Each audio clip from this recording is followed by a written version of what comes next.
So one thing I learned about flipping is that it can really be done in any market, right?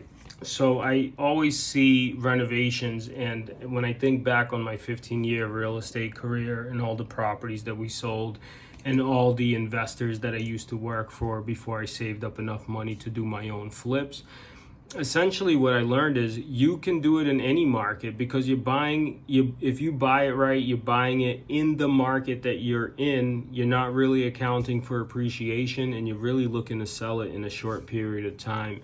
So you're kind of in and out, and that could be done in any market, right? Because you're buying at the prices of where the market is. So usually real estate markets don't jump up and down so significantly in a 2 to 3 month period.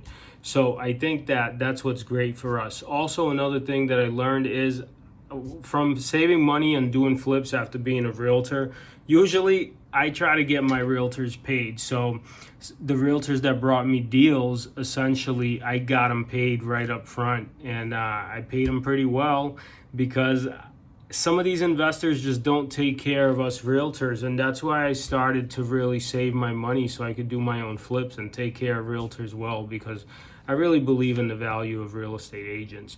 And overall, flipping is a fun thing, but you do have to have some money most of the time.